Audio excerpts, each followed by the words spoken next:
जय जय हे महिषासुरमर्दिनि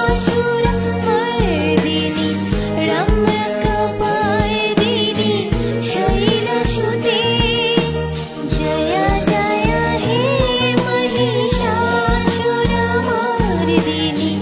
रम्यकपर्दिनि शैलसुते। পঞ্চমের বিকেলে আপনাদের সকলকে শারদীয়ার শুভেচ্ছা জানিয়ে শুরু করছি আজকের অনুষ্ঠান। শুভেন্দু যে অপ্রকৃতস্থের মতন কথা বলছিল বা শুভেন্দুকে প্রায় উন্মাদ লাগছিল, এটা আপনারাও জানেন। বিভিন্ন সময় তার আচার আচরণে, ব্যবহারে, কথাবার্তায় সবকিছুতে একটা অসহিষ্ণুতা, একটা সবকিছুতে বিরক্তি ভাব আমরা দেখছিলাম। কিন্তু শুভেন্দু কি এখন ভয় পাচ্ছেন? কোনো কি ভয় তাকে গ্রাস করতে বসেছে? কারণ আমরা যে সূত্র মারফত খবর আজকে আপনাদের কাছে তুলে দেব, সেই খবরটা কিন্তু শুভেন্দুর কাছেও পৌঁছেছে, এবং পৌঁছেছে বলেই তিনি বেশ খানিকটা আশঙ্কায় আছেন। কি সেই আশঙ্কা, কি সেই ভয়, সবটাই বলবো আজকে প্রবীর প্লাসের 5টার প্রবচন অনুষ্ঠানে।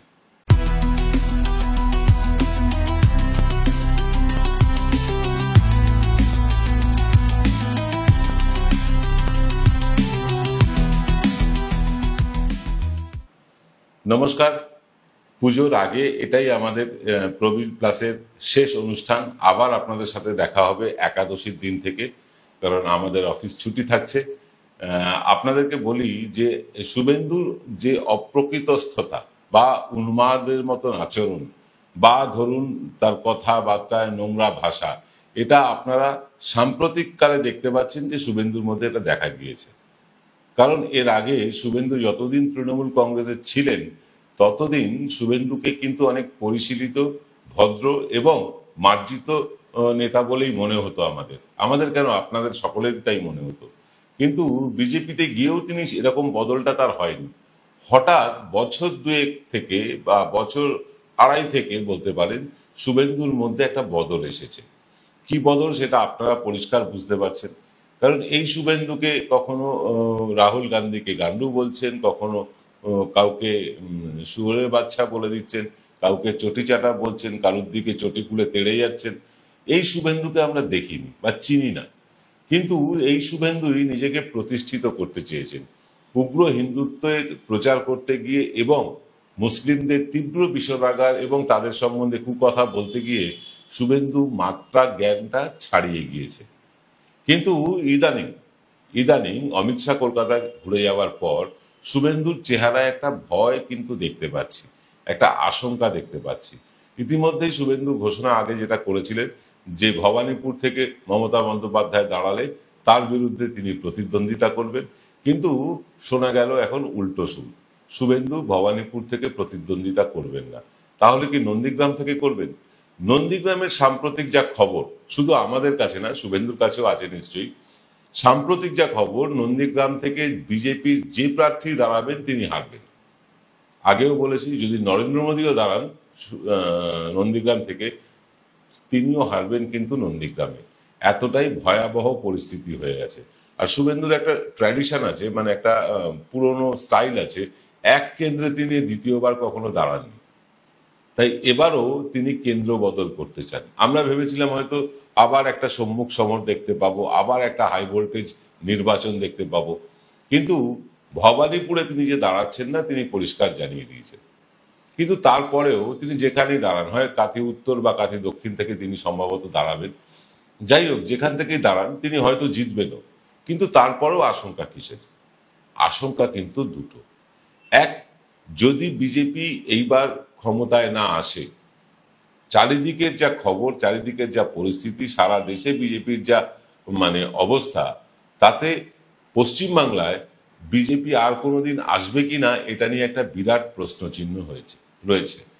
এই প্রশ্নচিহ্ন কিন্তু শুধু আমার আপনার না, যারা বিজেপি করেন তাদের মধ্যেও।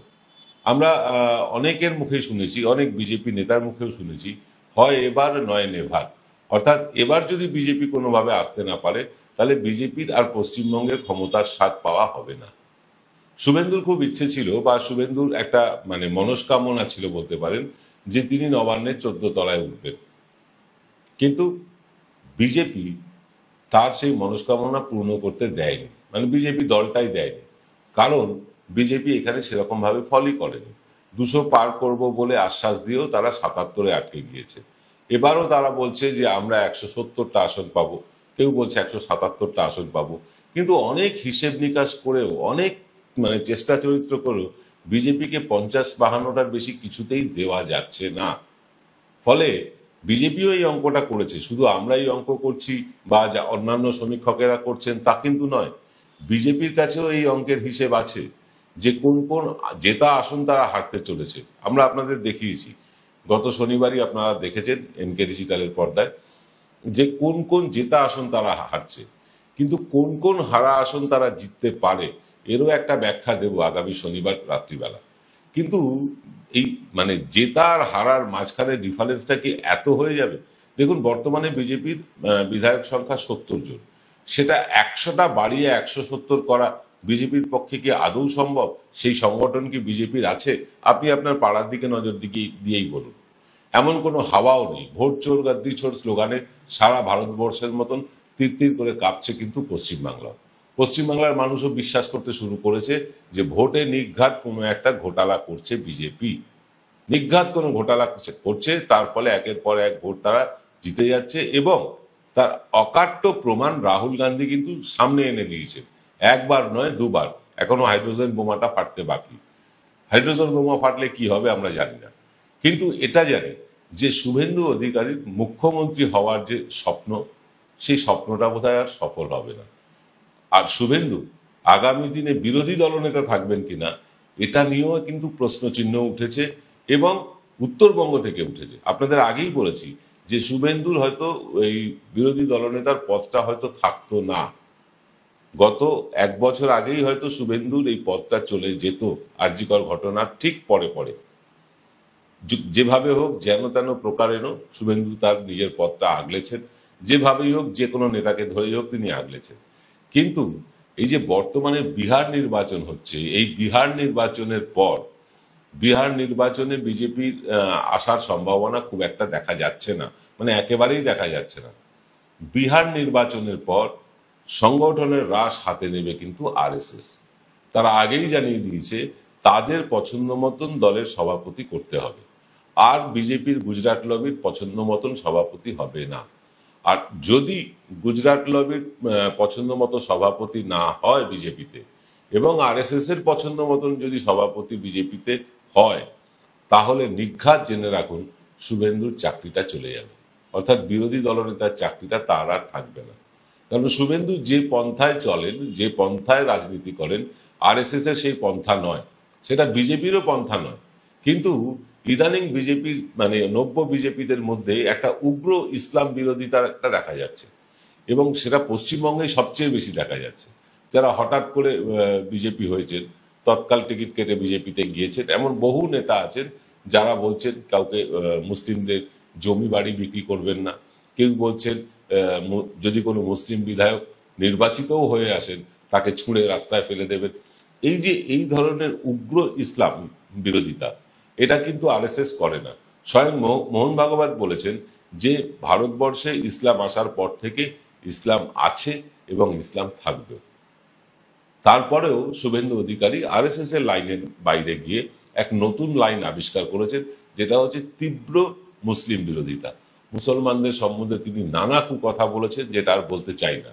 কিন্তু এই যে আগামী 26-এর নির্বাচন, এই নির্বাচনে শুভেন্দু হয়তো কোনো একটি আসন থেকে বিধায়ক পদে জিতবেনও, এর মধ্যে কোনো ভুল নেই, জিততেই পারেন। একদম একটা সেফ সিট নিয়ে তিনি জিততেই পারেন। কিন্তু জেতার পরে তার কি হবে? জেতার পরে এই যে তিনি নিজেকে বুক ঠুকে বলেন না আমি বিরোধী দল নেতা, এই কথাটা বলবার জায়গায় আর তিনি থাকবেন বলে মনে হচ্ছে না। কারণ শুভেন্দুর আচার আচরণে আরএসএস বিরক্ত, বিজেপি বিড়ম্বনায় পড়েছে। কারণ পশ্চিমবাংলায় 35% মুসলিম ভোট। এই 35% মুসলিম ভোটকে বাদ দিয়ে বিজেপি কোনো দিনই পশ্চিমবাংলায় জেতার পথ দেখলেও সে স্বপ্ন সফল হবে না। এটা সবাই জানে, আরএসএসও জানে, বিজেপিও জানে। তাই শ্রমিক ভট্টাচার্য একটা মধ্যপন্থী মানে রাস্তা অবলম্বন করেছিলেন। তিনি বহুত্ববাদের কথা বলছিলেন। তিনি হিন্দু, মুসলমান, শিখ, জৈন, কংগ্রেস, সিপিএম সকলকে বলেছিলেন আসুন এক ছাতার তলায় এসে আমরা তৃণমূলকে হারাই। এটা একটা পদ্ধতি, এটাই আরএসএস এর পদ্ধতি। আরএসএস উগ্র ইসলাম বিরোধিতায় বিশ্বাস করে বলে আমার জানা নেই। হ্যাঁ, তারা হয়তো হিন্দু রাষ্ট্র করতে চায়, তারা হয়তো হিন্দুত্বের প্রচার চায়, কিন্তু সেটা মুসলিমদের অপমান করে না, নিকেশ করে না। রাম মন্দির গড়া নিয়ে আরএসএস এর যে আগ্রহ এবং আরএসএস এর যে উৎসাহ, সেই উৎসাহের পেছনেও কিন্তু উগ্র হিন্দুত্বই ছিল এবং মুসলিম বিরোধিতাই ছিল।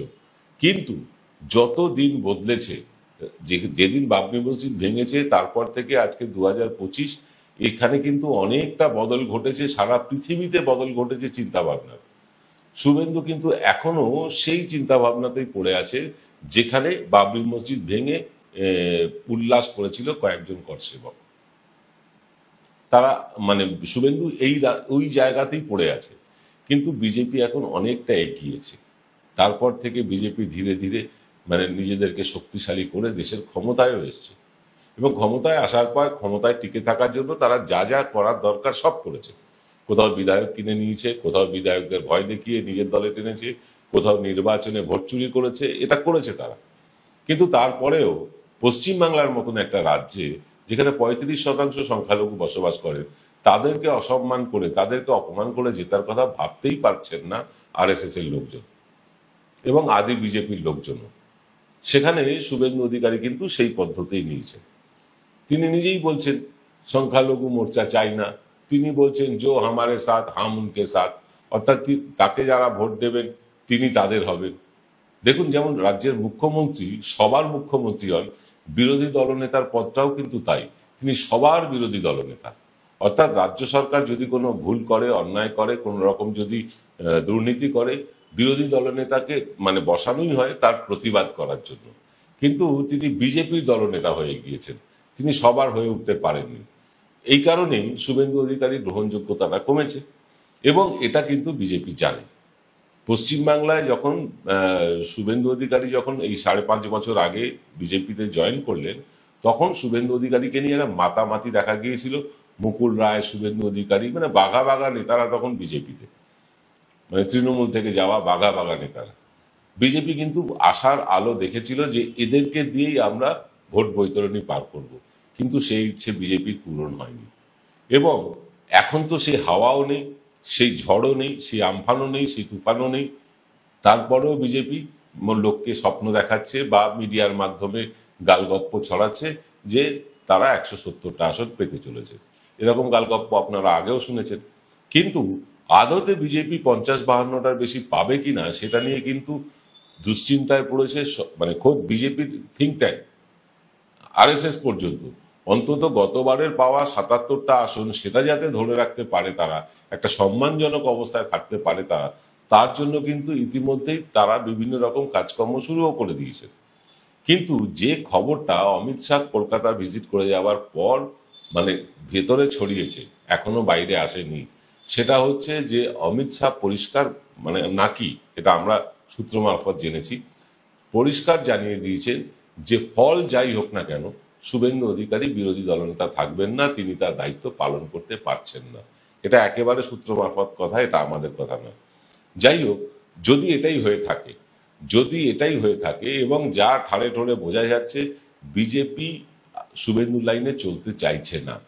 শ্রমিক ভট্টাচার্য নিজের লাইন একটা বার করেছিলেন, অত্যন্ত ভালো লাইন সেটা ছিল, যে সকলকে নিয়ে চলা, তৃণমূলের বিরুদ্ধে লড়া। সেই লাইনে শুভেন্দু হাঁটছেন না।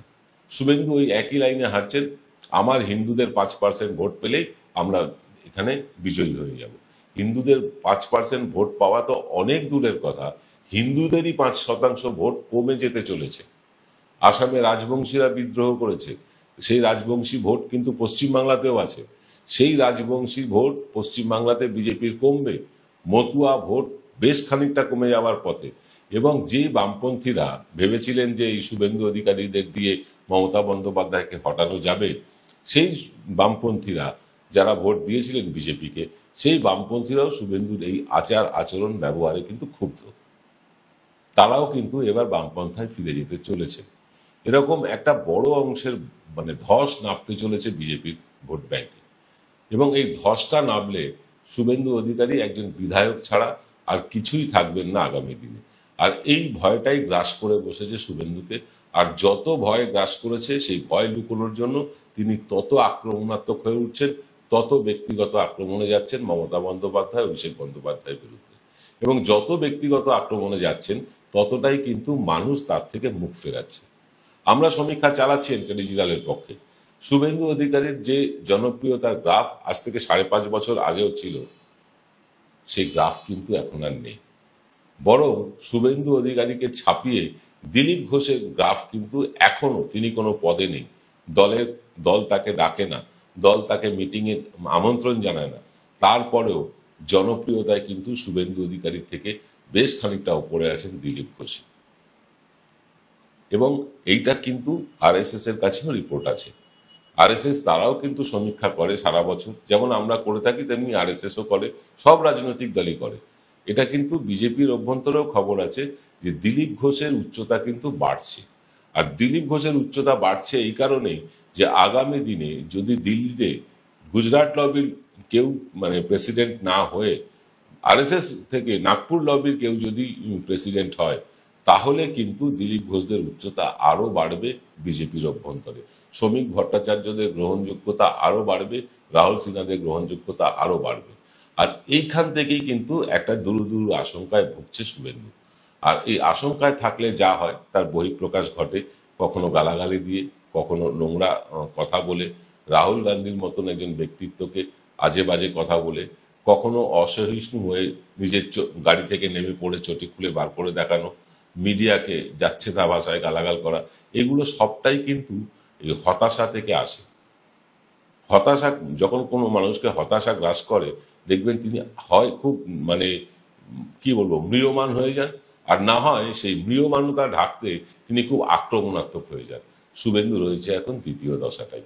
শুভেন্দু যে আগামী 26-এর নির্বাচনের পর বিরোধী দলনেতা থাকবেন না, সেটা আপনাদের এখনই বলে রাখলাম, আপনারা মিলিয়ে নেবেন। আজ অনুষ্ঠান এখানে শেষ করব, পুজোর আগে এটাই আমাদের শেষ অনুষ্ঠান। সকলে ভালো থাকবেন, পুজো ভালোভাবে কাটাবেন। আজ রাতের অনুষ্ঠানটা দেখতে ভুলবেন না, রাত 8টার এক্স ফ্যাক্টর। এখন এই পুজোর কটা দিন আগামীকাল থেকে আমরা শুধু সকাল 11টায় একটা করে অনুষ্ঠান আনবো বিজয়া দশমী পর্যন্ত। আবার একাদশী থেকে যথারীতি সকাল 9টা এবং বিকেল 5টা, তার সাথে রাত 8টার অনুষ্ঠানটাও দেখতে পাবেন। সকলে ভালো থাকুন, পুজো ভালোভাবে কাটান, বাচ্চাদের যত্ন নেবেন। নমস্কার।